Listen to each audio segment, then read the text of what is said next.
Welcome to Robot Unicorn. We are so glad that you are here. As always, let's start the show with a question from Scott.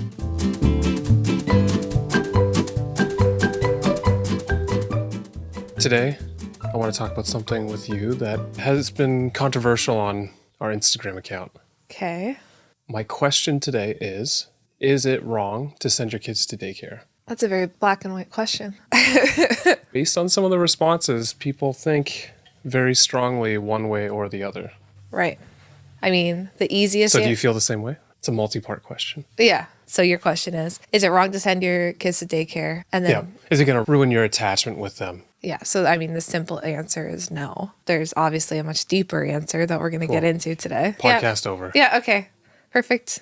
Wrap it up. Jordan, roll the credits. Yeah. Roll the credits. Jordan's our producer. But yeah, so the simple answer, is it wrong to send your kids to daycare? Is it going to ruin your attachment? No. And then I guess ... and. So I feel like there's no, it's not as a blanket statement going to ruin your attachment. And no, it's not wrong to send your kids to daycare. I mean, clearly we've sent our kids to daycare. And I've been very open about that. If I thought that was going to ruin the attachment that we have with our children, which if you've listened to any amount of podcasts or anything from me, you know that that's the most important thing in my life is to have a solid relationship with my kids. Yeah, that's the most important thing for us. Like, I wouldn't do it. So clearly, I think that there is a piece that's okay. Yep. And I'm hoping today we can kind of talk about how to send your child to daycare in a way that's going to preserve that attachment and when it's okay and when to maybe pull back a little bit. Okay. Can we start from let's say the beginning, and you explain why is it that people are getting so upset? Let's say on the Instagram post that I can't remember exactly what the post was about, but it was related to sending your child to daycare. Yeah. And people were upset with you for sending our kids to daycare because they were wondering, how can you say you're all about attachment and then you do that? I've never had so many angry messages at me. I didn't really share too many of them on my stories, but I did a post. You can go see it. It's fairly recent. I think I did the post at the end of July, if you want to look on the dates on my Instagram feed. And the post was saying that I'll never forget a conversation I had with a mom, and I won't. I'll never forget this conversation. I was about to send our oldest daughter to daycare a couple days a week, 3 days a week, because I had to go back to work as a psychotherapist. And she was probably just over a year old, and I was feeling so guilty about it. And I was telling a mom, because I didn't have a lot of mom friends at the time, so I was actually at a baby shower for another friend of mine. And I was telling someone there, oh man, I'm feeling so nervous. I have to send her to daycare for the first time, hoping to find some solace or some sort of words of encouragement, mom to mom. And she looked at me, and it was the tone that she said it, which was I would never send my kids to daycare. I want to be the one that raised them. I don't want daycare to raise my kids, so I would never do that. You don't want some random person raising? Is that the... Yeah, that was the tone. Concern? It's I don't want some random person raising my kids. And then the conversation went more in depth, which is I chose to have these children, so I'm going to choose to be the ones who raise these children. And basically, I don't understand how you could go back to work after having a kid. Right. And I just remember, I felt so gutted by this person's comments and started wondering, what am I doing? Am I going to totally ruin my attachment with my daughter? And I had to go back to the stuff I already knew. But when you have a comment like that and you're already in a really vulnerable place, it can just kind of take over your brain, right? So that's what I shared about on the Instagram feed. And I heard from so many moms who have heard the same comments. So a lot of parents were I've been there too. I feel so guilty. I struggle with this because either I need to work for my mental health or I need breaks for my mental well-being. I can't be a full-time stay-at-home parent. Or financially, I have to go back to work and I struggle with it. There's so many reasons why children go to childcare, right? Yeah, I feel like in Canada, the government is trying to make it less expensive. So they're trying to get certified daycares to be $10 a day, which is amazing. And that's what we have. Yeah, we're so privileged here. But before this preschool that we have our child in, it was very expensive. It was very expensive. Just in general, everything is expensive. Right. And so there's so many reasons why you might send your child to childcare and why you might not. Maybe it's too expensive to send them. Yep. Maybe you have to send them because otherwise you can't make finances meet. Maybe your mental health is struck. Like there's so many reasons why you could send a child. So that's a separate topic we'll talk about. But back to the story, I shared that on Instagram. I shared that I felt so guilty, but then I did end up sending her to childcare, and we continued to keep a strong attachment. And then in that post, I shared a bunch of things that we did to help make sure that we still had that strong attachment. And I summarized the post basically saying, you're still raising your child. You are still the one raising your child, even if they go to childcare.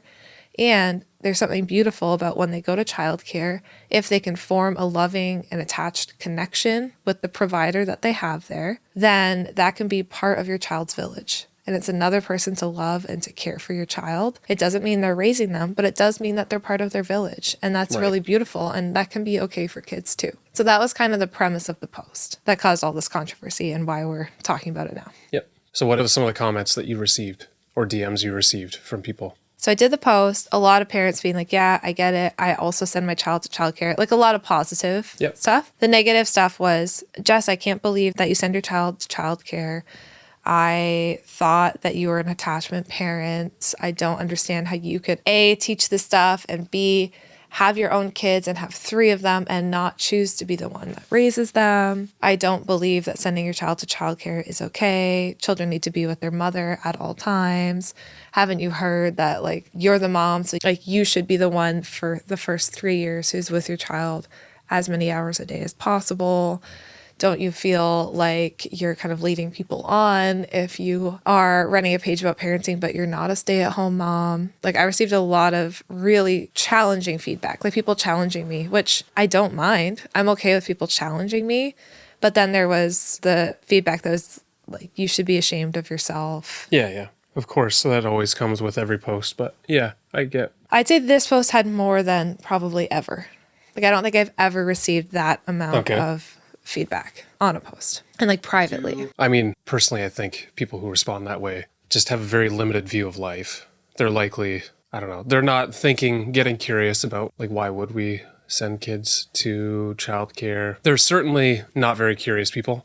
I find comments like that kind of dumb, to be honest. Just because, like, let's say in Canada, that's kind of a privileged thing to say, I'm going to be a stay-at-home parent.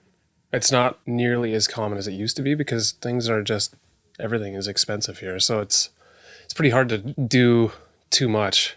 Well, people would say, and I've seen this all over Instagram lately, there's this trending thing to make a reel. Like, I could have this, but instead I chose to be a stay-at-home mom. And so like stay-at-home moms who have their own Instagram accounts will post, like, I could have a house with a pool, but instead I chose to be a stay-at-home mom. To me, that's stupid because... I love our different responses. You're just immediately angry. Well, yeah, because it's ridiculous. Because, I mean, we don't even own a house. Yeah. We own 2 vehicles that are both over a decade old. It's not like we're going out and buying all kinds of crazy stuff. The most crazy thing that we own is probably my 3D printer. Yeah. It's our biggest expense that we have. That's probably, well, it's not even that big of an expense, but it was probably the most crazy thing that we have. We don't have a lot of stuff, but it's still, things are expensive. Yeah. So unless you're going to move into the middle of nowhere and like maybe certain parts of the world it's possible, but to me, those kinds of comments are stupid. Those kind of TikTok or Reels or whatever, those are all clickbait because that's not reality for many people at least. And I know a few amazing stay-at-home moms, like some of my good friends. Yep. And I know that there's different sacrifice that they've made in order to live a life that is their value system, right? So a lot of the stay-at-home moms that I know, their partners work a ton of hours, like to make up for their lost income, right? Like, so... That probably would have been what happened to us. Like, I would have been then traveling, basically gone 50% of the year. We did that when I was barely working, right? Yep. There were seasons in our marriage, and I said this on the feed too, there were seasons in our marriage where, like, probably 3 years total, where I didn't really work. Like, I was either home with the kids, maybe I did a little bit of work online, but not much. I was pretty much a stay-at-home mom. I was full-time with the children for 3 years of the 7 that we've been parenting. Yep. And in those 3 years, in order to make ends meet and financially make it work, you had to work a ton of extra hours. And that was a sacrifice that we made. Yeah, it was like not even just working extra hours. I was traveling. Gone. Like, I wasn't home. At the end of the day, I would be gone.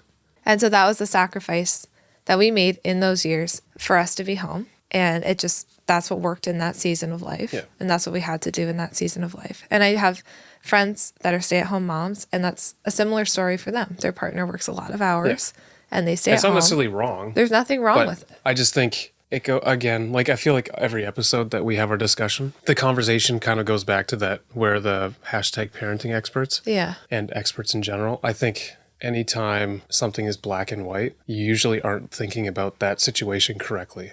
Yeah. So I think the debate becomes stay-at-home mom versus daycare mom. Like that's the debate that's going on online, and that's tale as old as time. Like that was happening 7 years ago when I went back to work for the first time after having our oldest daughter. And already then, like Instagram wasn't really around, but it was more like Facebook then. And on Facebook, on all the Facebook group chains, there would just be arguments between stay-at-home moms and daycare moms. And I just personally have such an issue with that, because I have so many moms who are incredible stay-at-home moms. Why is that? Why is that even a debate? Is it that some people think if you are a working mother, then you have what I had when I was working and you were staying at home. I would have 45 minutes with the kids and they'd be in bed if I was even home on time. Yeah. So is that the concern, that they think if you're a working parent, then you're not really parenting because you're not even really home at all? Yeah. I definitely receive those types of comments. Like, well, you can't really complain about parenting if you're a working parent because you're barely with your kids. And again, it's black and white. I think at the deeper level, so we can talk about all the things, and then parents who send their kids to daycare, there's also shaming the other way towards stay-at-home moms. So there's also either direction. It's just dumb. There's shaming both ways, and I agree that also we should never shame a stay-at-home mom for wanting to stay home and making that work. I think that's incredible if you can do that. I think on both sides, we're both good parents, and I think we all, for the most part, want to do what's best for our kids, and that looks different in different seasons of life, different times, and what's best for our family looks different. But I think at the core of why these mommy wars happen, I feel like there's our own internalized feelings of shame, feelings of not being seen, feelings of not feeling that sense of togetherness and community. And so if I'm feeling so insecure within myself of my own decision to go back to work, let's say, and I'm feeling insecure about sending my child to daycare, instead of kind of reflecting on that and healing that concern that I have going on, I could just come and attack a stay-at-home mom and be like, well, your kid's not getting socialization and your kid's not getting this and this and this. But really, it has more to do with my own insecurity. And I think the stay-at-home mom who's shaming a daycare mom, well, I want to be the one who raises my kids and I want to be this and this and this. It has more to do with maybe their own values and insecurities that they have. Is it more of a self-validation? Yeah, I'm doing this. I gave up my career for this, so this has to be the best way because I gave up everything to be a stay-at-home mom. You know what I mean? It's kind of like how, I don't know how true this is, but I heard that car commercials are meant actually for the owners of the cars already to validate the fact that they bought that vehicle. Yeah, interesting. So it's validating them, helping them know that they made the right decision. Yeah. Someone fact check me on that one. Yeah. I truly think that that's what's going on. When we're attacking each other versus just tuning in with ourselves, it's so hard to reflect on, why am I so triggered by this conversation? But the conversation is about who's raising our children. And so, of course, we're all going to be activated. I even noticed you, when I started talking about those shaming comments, you're right away getting activated. You want to defend our choice, right? It's not even that I want to defend our choice. It's that the comments bother you. I wish, in general, people, what is that quote that was in Ted Lasso from Walt Whitman? It's be curious, not judgmental. Yeah. Or yours is get curious.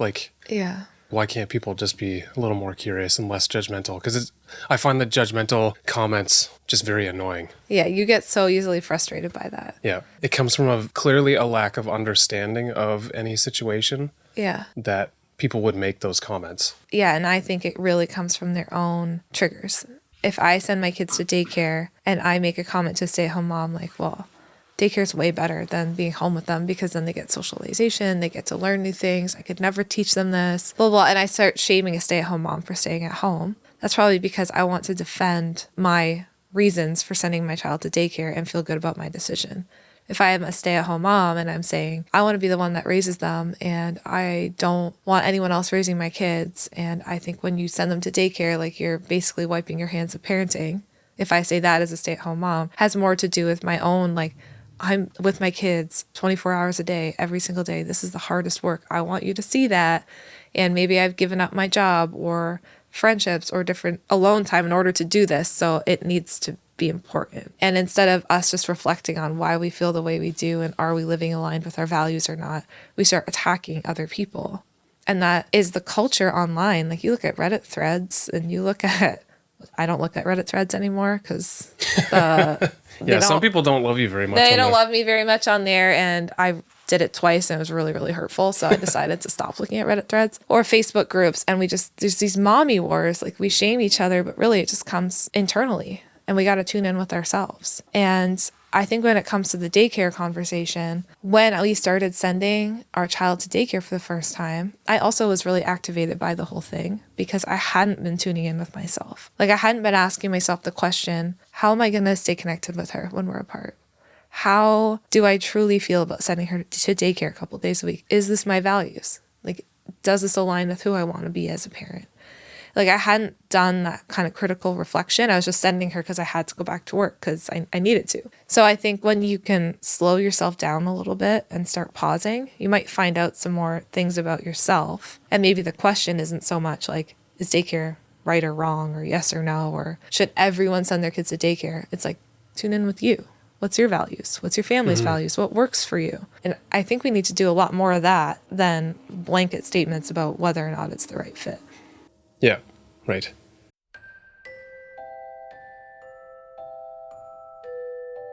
All right, it's that time of the show where we hear from our sponsor.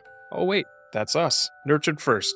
Attention, all sleep-deprived parents. Do you feel like a zombie during the day because your little one keeps you up at night? Well, I've got some news for you. You're not alone. I've been there too, struggling to keep my eyes open and my sanity intact. But here's the thing, I refuse to let my kids cry it out alone. Call me a softie, but I believe in being a cycle-breaking dad. That's why I'm excited to tell you about Jess's helpful approach to sleep. Imagine this, a world where bedtime is less of a battle, and you wake up feeling a bit more refreshed and ready to tackle the day. Sounds pretty good, right? Well, it's possible. In the Solving Bedtime Battles course, Jess shares the tools and strategies that have helped thousands of parents improve their child bedtime routine. We've got practical tips and tricks that aim to not only help your child develop better sleep habits, but also strengthen your bond with them. Whether you've got a toddler, preschooler, or big kid, this course has got you covered. From tackling night wakings to dealing with procrastination and even navigating sibling room sharing, we've thought of it all. So, if you're ready to work towards improving your child's bedtime routine and your family's sleep, check out the Solving Bedtime Battles course now. And here's the best part, you can get it for 10% off today using the code ROBOTUNICORN.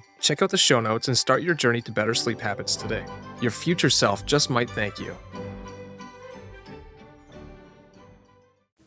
So I guess my question next is, in the ideal world, like in an ideal situation, is being a stay-at-home parent better than sending your child to childcare? Again, I just feel like that's really hard to answer because, of course, let's say we have this ideal world where mom or dad is very mentally well. They're financially stable. They have maybe had a good childhood and they have all the tools that they need to take care of their baby so they can be calm and regulated for them. They have the space that they need. The environment's correct. All of these things. They have a village of support. So I think that's key. Like, a lot of times now, daycares are paid village. We don't have grandparents nearby. We don't have family members that can help us out. Yep. So in an ideal world, yeah, a parent has a village. They have grandparents that can come and take care of the kids. They have aunt and uncles that will pour love into the children. Sure. In that ideal world, it's great to be home with your children. We can't underestimate the power of having a parent with you who is attached and attuned to your needs and shows up for you. That's incredible. Like, that's amazing. But I would say in so many cases, we don't have that ideal setup.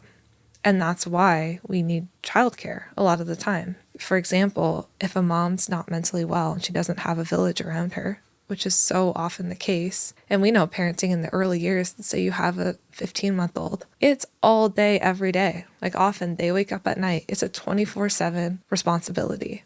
And if that mom is feeling so overwhelmed, and let's say she's not even going back to work, but she has another baby on the way or something. Yeah. And she's like, you know what? I have to send my child to daycare 2-3 days a week, even 5 days a week. so that I can get that break, so I can be mentally well to help them, I think that's beautiful. That's your village. Daycare can be part of your village. And that's why I really have an issue with saying a blanket statement either way. And I've seen quote unquote researchers talking about daycare and talking about how the presence of a parent and how that's the most important in the first 3 years. And we cannot deny that the first 3-5 years of parenting are incredibly important for a child long term. That is true. A child in the first 5 years of parenting needs to know their parent's going to show up for them. They need attunement. They need attachment. They need relationship. And this can still be done while having other people help take care of your kids. I think that's the important piece. Right. Does that answer your question? Yeah, I think it does. I really struggle with this one. And I had a lot of people sending me, again, quote unquote, research articles saying that it's bad to send your kids to daycare. And I think we have to talk about the quality of childcare and who we're sending our kids to. I do think that that's a really important piece of this conversation. But basically what our children need to know is in these early years is, do I have someone to trust that's going to take care for my needs and tune in with them in these early years?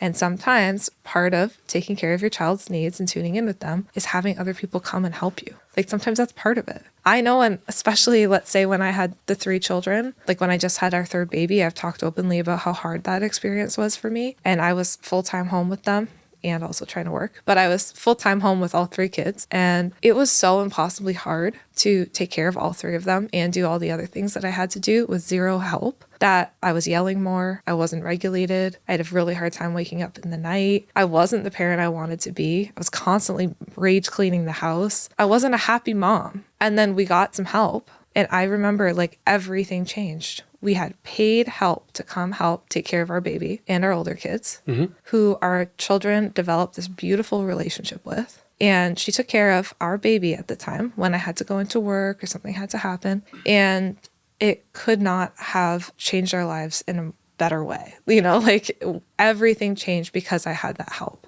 Yeah. I was able to show up. I was able to be a more present mom. I stopped yelling at the kids. I felt calmer in my body. I could handle the night wakings because I paid someone to help me with the kids. Yeah. And as an addition, our daughter still has the most beautiful relationship with this person. And that has never taken away from my attachment with our daughter. Yeah, and I think that's partially because one of our biggest values is spending time with the kids. Yeah. So like we'll say no to so many other things so that we can go out for breakfast on a Saturday or something like that, or go on a hike with them, or like... Yeah, when we get home from a day of work, it's like, okay, it's time for the kids. Yep. Right? We're there, we're present with them. Sure, someone else was mad at me the other day because I said bedtime takes like close to 2 hours with 3 children. But I was like, I'm okay with bedtime taking close to 2 hours with 3 children because that's my time of day. I just pour into them. Yeah. And I have the capacity to do so. When I was a full-time stay-at-home parent, and this is for me personally, it took everything out of me. Yeah. I could, basically, you, like, here you go. Like, you would come home and I'd be like, I can't. I didn't have the capacity to do bedtime the way I do it now. I was yelling more. I was frustrated more. And that's for me personally. And that's why I say, like, in an ideal scenario, if you are a stay-at-home parent and you have support and you have help, like, it can be beautiful and it can work super, super well for you. But this is just our story. Having help has really helped. Yeah, I feel like truthfully, I don't think I have any of that pressure. In fact, like the pressure to stay at home or any of that, which obviously, like, I think that's a societal. Yeah. I mean, it was the norm for a long time, right? Yeah. For men to go to work and they had to be the ones that went out. The wives stayed home with the kids, and that's kind of like the societal norm. But I think that's changed significantly over the past few decades, really. Yeah. So it's something that will probably have to be a little learned as well. Like, and I think people will reference decades ago, right? And they'll say, well, all moms stayed home with their kids. So where have we gone as a society where we don't value the role of a parent? And to be honest, what I say to that is I looked at what the people, let's say my grandparents immigrated to Canada in the 50s, or my great-grandparents and my grandparents did. And a farm that was many acres was like a couple $1,000s. Like, and if you were to determine like today's value of that, it's still not even remotely close to what you have to pay to even just own a small house. It's not even close. So to have like a huge property, close to 100 acres for a few $1,000s, and like have all this help to start up a farm. So you're comparing things that happened then Yeah. to now just to have a small house, it's many times what they paid for a large working farm. Yeah, exactly. And I have 2 points to that. One thing I keep seeing is like, I forgo going to Disney so I can be a stay-at-home mom. And like, that's another one of those types of reels that keeps coming up, but it's not about that. Like, you can, So stupid. you can forgo Disney and avocado toast or whatever, Starbucks. But the fact of the matter is, that's still a really privileged statement, because that's still saying that the other partner makes enough that you can afford life. Yeah. And that is just simply not the case for a lot of families who just live a very simple life. They don't go on luxury vacations, and they still need 2 incomes. But what I want to say for parents who feel guilty about sending their kids to daycare, or not, or you're a stay-at-home parent and you're just interested in this conversation, I think the way that we parented too has changed so much. I see people really glamorize parenting, let's say 50 years ago, where, yeah, everyone's a stay-at-home parent, but okay, maybe they have villages, like all their sisters, they have 6 siblings and they're all stay-at-home parents, so they have each other. But B, let's think about the way that we've disciplined our children and the way that we now intentionally show up for our children in the time we have with them and how that's changed. So you might have a parent who, sure, they were a stay-at-home parent, but were they attuned with their children's needs? Were they showing up for them? Were they getting curious about their behavior? Were they able to meet whatever kind of emotional needs? Like, Maybe some. Maybe some. For sure. For sure there were some parents that were doing that. But the norm even of like how children were disciplined, how they were seen, aka they weren't seen, be seen and not heard. That type of mentality was really strong. Be obedient to your parents. We had strap. That was a form of discipline, right? Like the way that children were dealt with was like a lot of the time, not always, inconveniences, they're bad, be here, or I'm going to have a lot of children so they can help me work around the house. Now, sure, we have a village of people around us supporting our children. Part of that village can be daycare. And in the time that we have with our kids, at least parents that are listening to this podcast, we're so much more intentional with that. We're tuning in with them. We're like, oh, you have nightmares at night? Here, let's do a worry toolkit about your nightmares and let's get to the root of your worry. Worry's your friend. We're not like, oh, don't bother me at night. Here you go. We are showing up for our kids in such a unique way that previous generations haven't done. And that is hard work. And I think we need to give ourselves some credit for that too. And I think that's part of how we can still have that attached relationship even when they have other caregivers during the day while we're at work. Like, we're tuning in with our kids in such a unique way. Stay-at-home moms and working parents are both doing that right now. And I think it's absolutely beautiful. We just need to stop attacking each other. Yeah, I wish, my dream would be that we would stop attacking each other. And I feel like I can say that too because I've got it on both ends. I got it when I was a stay-at-home parent, and I heard from people like, oh, you're not going to send them to daycare? How could you do that? I could never be home all day. Like, I heard those comments. Yeah. And by the way, kids aren't going to socialize. Your kids aren't going to socialize. By the way, I loved being a stay-at-home parent for the most part until it got really, really, really hard and I needed to have support.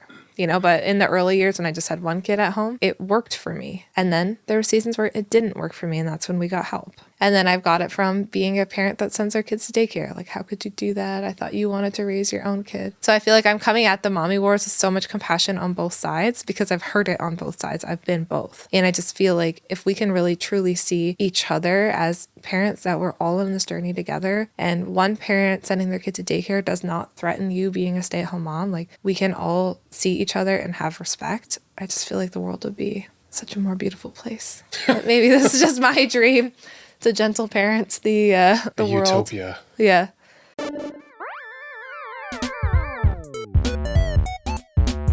And now, the part of the show that you usually skip. But wait, don't touch that dial just yet, because today's sponsor might just change your life, or at least your bathroom habits. Let's talk about the potty toolkit from, yep, you guessed it, Nurtured First. Picture this. You're a parent staring into your toddler's eyes as they proudly poop in the corner. You've tried everything, letting them run around naked, promising them a toy pony if they use the potty, and even contemplating moving to a deserted island where diapers grow on trees. But nothing seems to work.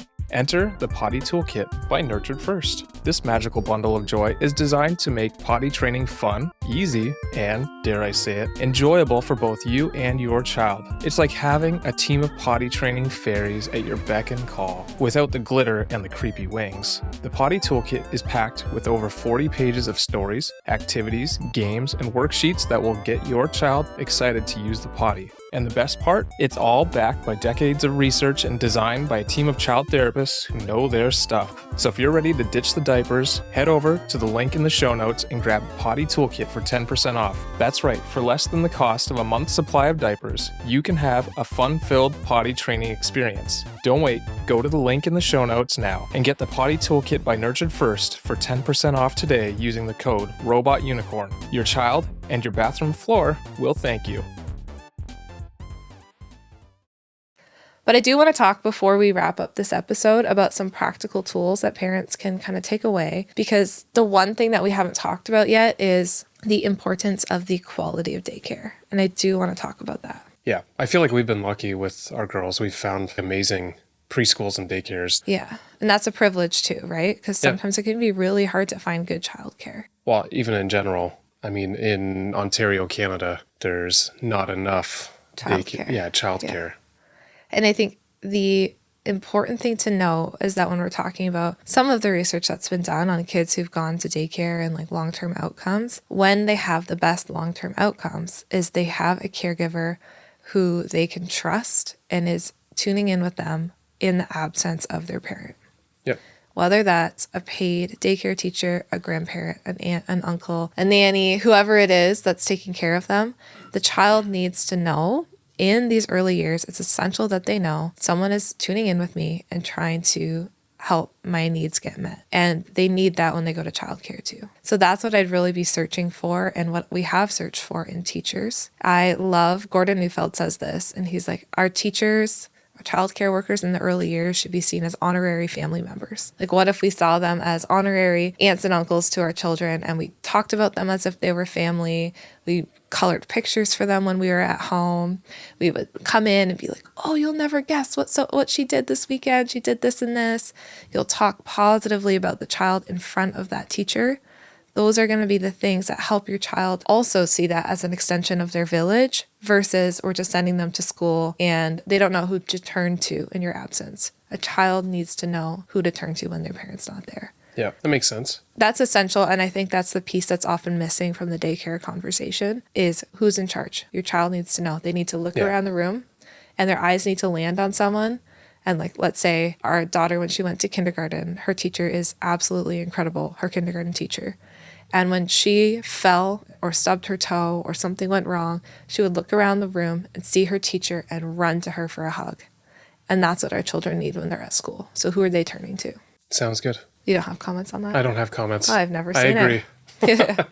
So I would say that's the main thing. And I would tune in with yourself too, because like there's a lot of incredible daycares out there. There's also some that aren't so great. And I think it's also okay for you to be like, you know what, this is not a match. Like, this is not working. I'm going to find someone else. I want parents to be able to tune in with their own instincts because I want you to be able to trust who's caring for your child when you're not there. Yeah. That's also really going to help you rest during the day when you're at work. I also think, like for us, again, in Canada, you have 1 year maternity leave. Mm-hmm. You didn't take that on your third daughter, but you get 1 year. And then after that, you find like a daycare or something like that. But in, like I know in the US, they have 12 weeks unpaid, which is 6 weeks, 12 weeks. Yeah. Which is crazy.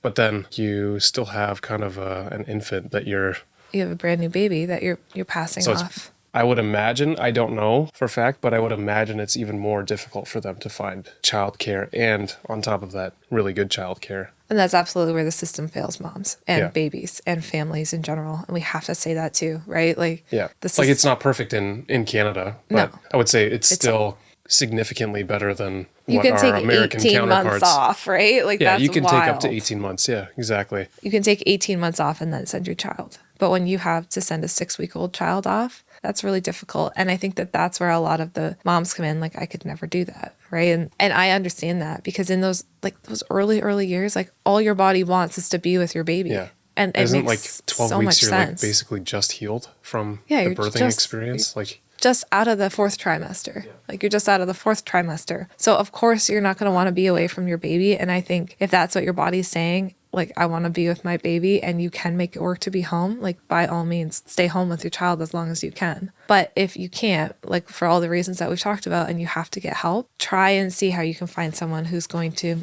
be able to provide your child with that love, the snuggles, the closeness, all of those things that they do require in those early years. And that's essential. And children need that. And I don't want to skip over that piece. And that's why I said at the beginning, when you're like, is it okay to send your kids to daycare? It's that yes and. Like, yes, it's okay to send your kids to daycare, and who's caring for them when you're not there? We do need to tune in with that. And how are you caring for them when you're in their presence? Yeah, and how do you care for them when you're back with them? How do you, and this is something I always say, and like I say it in my separation anxiety course, how are you delighting in their reunion?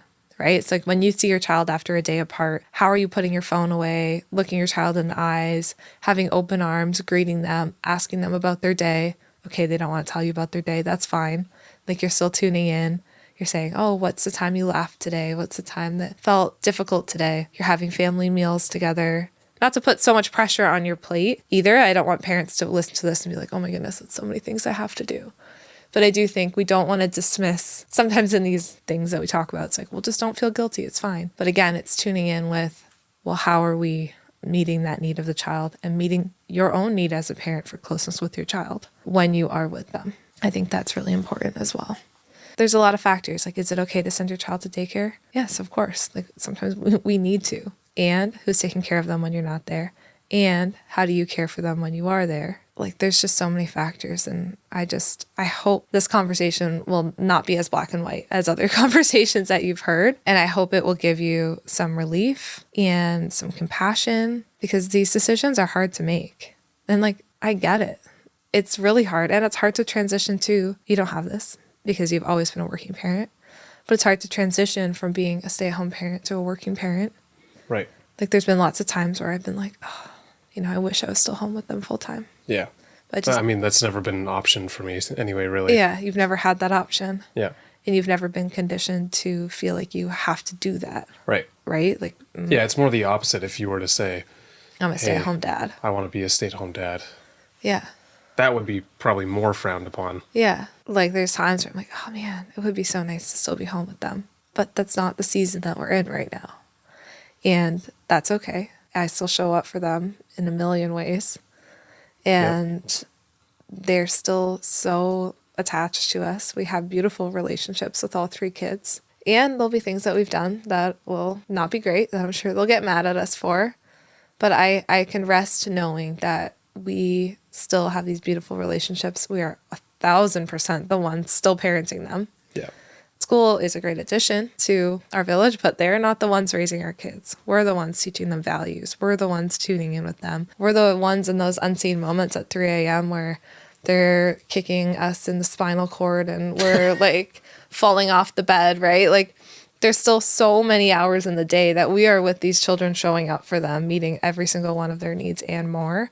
And I just also want to remind you that if you are a parent who sends your child to daycare, like, you're still doing that work and it's important. And if you're a stay-at-home mom or parent and you're listening to this, like, the work you're doing is incredibly important as well. Like, we're all just doing good work. So let's love on each other a little bit more and stop fighting. Stop this war. Stop this war and see that we're all just doing our best. And that's all I got for today. Sounds good. We'll see what the people what you think. I really want your feedback. Send us a DM on Robot Unicorn. Let us know. Because I actually feel like this one might need a follow-up. Like, I feel like there's going to be questions. There's going to be... Yeah. Yeah, we could do that too. Yeah. So I think this episode might need a follow-up. We should put our email in the show notes that people, if they want to email our Do you want to email us? Yeah. We would love to get an email from you. Email is old-fashioned, isn't it?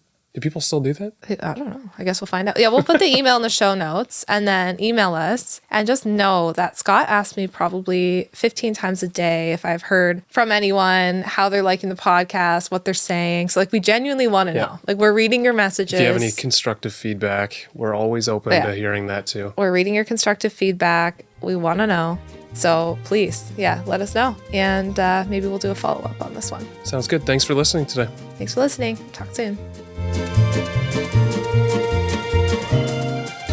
Hey friends, thank you so much for listening to today's episode. We are glad that you are here. If you enjoyed today's episode and found it interesting, we'd really appreciate it if you'd leave a rating and a review. Scott and I actually sit down together and read them all. A 5-star rating helps us share our podcast and get these important messages out there.